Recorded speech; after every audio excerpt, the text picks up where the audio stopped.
Hey everybody, thanks for watching. Welcome to Harris After Dark, or whatever it's called. My name is Chris, and I'm with Jim. Hello, Jim. Hello. Just hello. This is exciting. There's training camp fights. Everybody's in the best shape of their career. It's like, except me. We established before I started recording that I'm in the best shape of my career, right? Oh, you're pulsing, and I'm over here. I'm over here just wearing non-affection t-shirts that everybody can agree with. It's awesome. So yes, Jim is very, very tastefully dressed now, as opposed to before we hit record. Okay, so we're here to do a little bit more futures stuff. Last week, I'm sure Dave Piper's putting up the video right now. We each gave our favorite over/under team win bets. Today is for player props. Jim, I asked you to come up with 3 season-long player props in 2023 that you are most excited about playing. And I'm now going to ask you the first one. What was it? It is somebody who's not suspended anymore. It's DeAndre Hopkins. His yardage total. I understand that we bake in injuries. That's why it's where it is. But it's 850. On DraftKings, 850.5 yards. Okay. I would like the over. Okay. I just think that's an achievable thing. If he plays 11 games, he might get this. Just in the sense of, I think the gap between him in terms of experience and target rate, and I think as long as the plan seems to be Tannehill will be the guy for this year, and as long as that's the case, he's just going to throw to this guy. I just think the gap between him and the rest of everything else, that the rest of the passing skills offer, we can beat on Chig, we can be in on Burks, and it won't matter because this guy's going to have 140 targets. And I think the list of, you've talked about this increasingly in your show, like the passing games are now spread out too. It's the infinite sadness, right? Like that is also because they're spreading out the shares. The RB by committee is happening with receivers. I don't think that's going to happen in Tennessee. I think it's going to be like Derrick Henry and DeAndre Hopkins. You sold me. Of course, I think the worry is if they're bad, then you might not have Tannehill anymore. But that's probably why the line is where it is, and you're going to take advantage of it.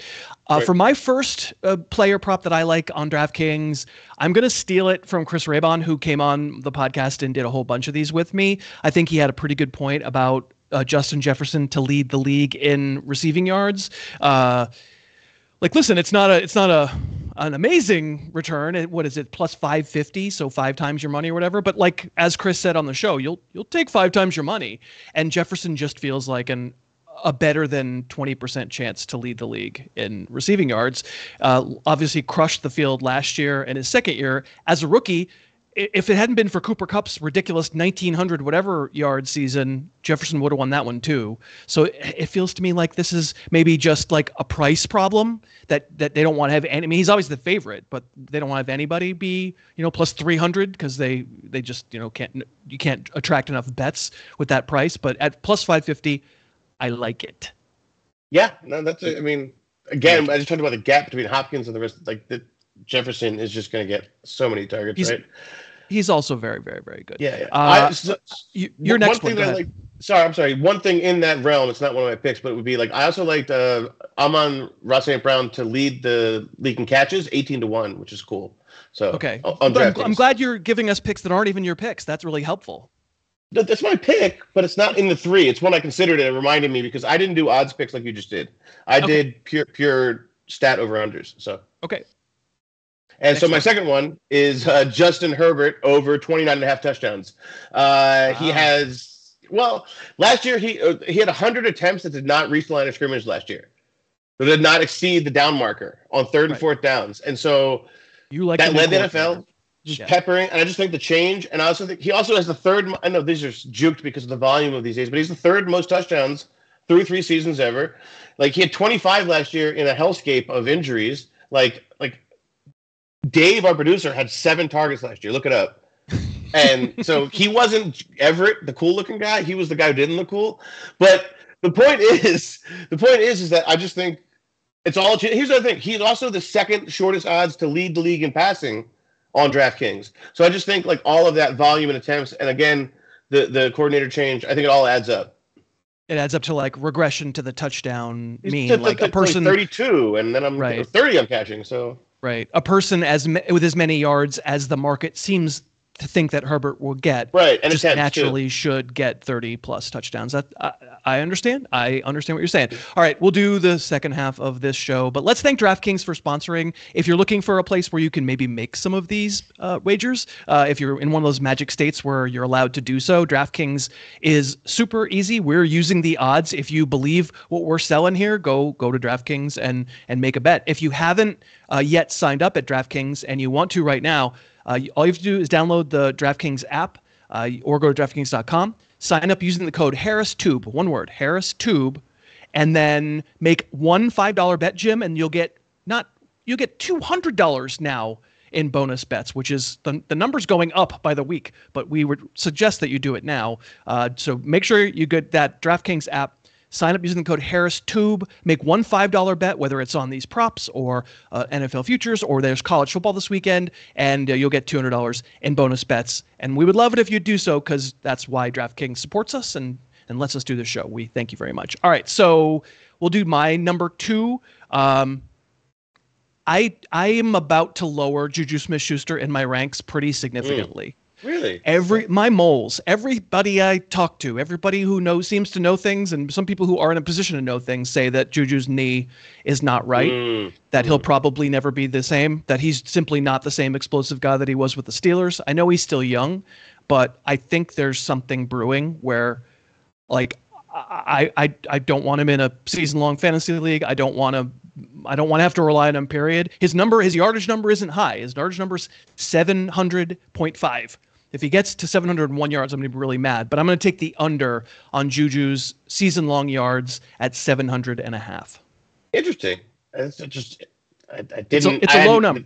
Yeah, no, that is a low number, and so, but also I guess it's low for some sort of reason, because the I'm not gonna lie, like, my perspective, even recently this week, doing some best ball drafts with a couple of buddies, we were like he's late in these drafts, but we were just like, hey, he's there, he's a free square because he's gonna be Jacoby Myers. That's the assumption. He's Jacoby Myers. He's gonna get 120 targets. Right. I'm starting to feel like not so much. He's done nothing in camp, and I'm starting to be concerned that that's the Mohamed Sanu acquisition. Remember that one? I mean, he's no Chris Hogan, but I mean, who among us is? What's your third pick here? Okay, so my third pick is Chris Olave, another receiver, over 1050 and a half, 1,000 yards, 50. What am I saying? 1050? This is the word. I know I said it right, but it's still just, I made it seem weird.